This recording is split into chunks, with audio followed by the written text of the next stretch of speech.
Okay, next we are going to take a just regular black and white photo. This is a very old photo, obviously. It was taken, I think, back in the late 60s. It's actually a kitten that we had way back when. Anyway, as you can see in this photo, it is a very bad photo. I mean, it was taken with probably a cheap film camera back then. And but let's say you use this as an example as a photo that you want to enhance.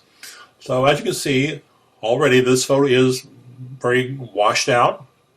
And so initially, there's a couple of things that we can, a couple of different ways we can approach this. One of the things we could do, we could go under Image and go to Adjustments and select Auto Levels.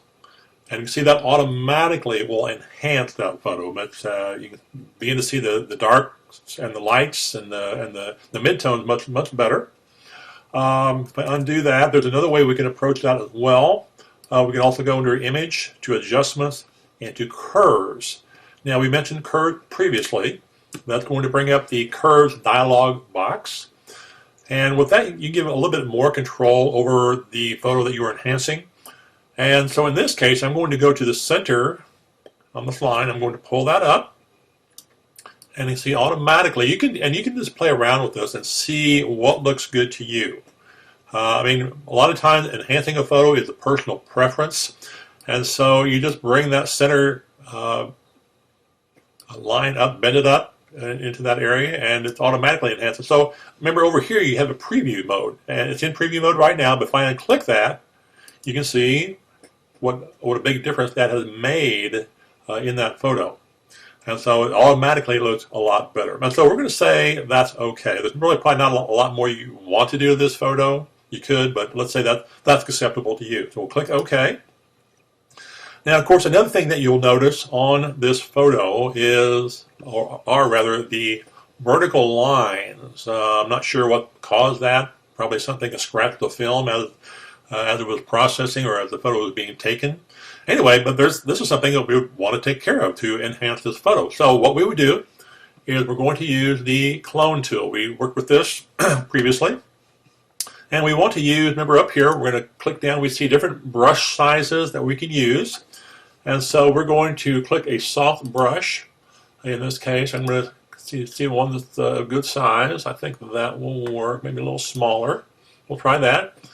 And we'll click off of that. Now again, in Mac, you're going to hold down the Option key to sample, and then you're going to sample an area. I'm going to sample it right there, and then I'm going to come over here and let go, and I'm going to replicate that area. So anytime you push down the Option key, you sample, let go, and then you go over to your area and copy over that area, or basically clone an area. You're cloning an area is what you're doing. So again, you want to make sure that you pick an area that's of a simpler value or color or tone that you're wanting to cover up or to modify. So again, holding down the Option key, and then I go over here, and actually you're going to see that the crosshairs on the right going up and down, that is actually sampling that area as well as we use the clone tool.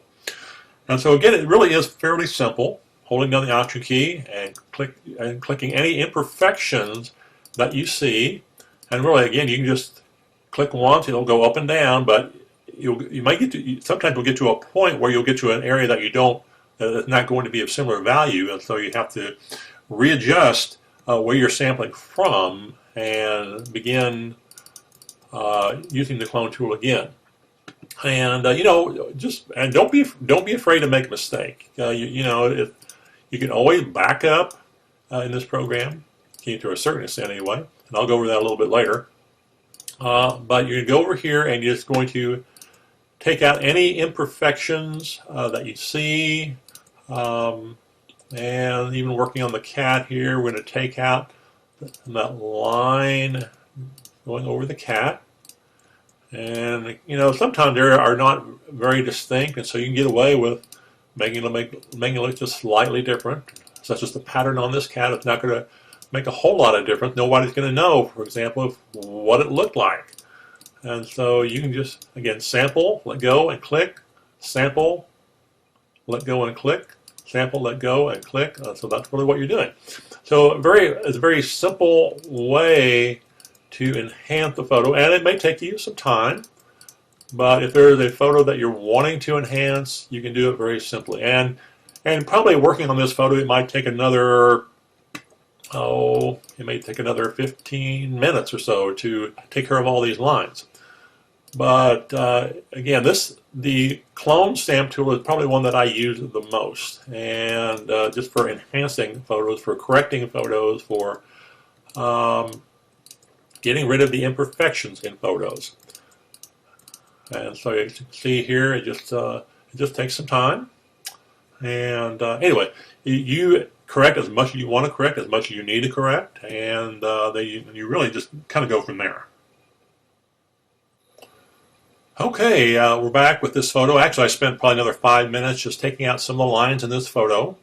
And so, as you can see here, it looks a whole lot better. There's a big difference. And there is one thing that you can view here. It's called the History palette. Let me bring that up. If you go into Window, under History, what that does is that brings up the history of the actions that you took in creating this photo. And actually, you can click on the actual origins of this photo to see where we began. I'm going to click on that. That's where we started. And I click on this, and that's where we are right now. So you can see where you were and where you ended up. And so if you need to go back to the beginning for whatever reason, you can do that. But this is the History palette. I'm going to cover that a little bit more in a future segment. But as you can see here, this photo looked a whole lot better than it used to. And so that's just, again, one of the ways you can enhance a photo. And this is a black and white photo. And we'll cover doing a color photo here in another segment.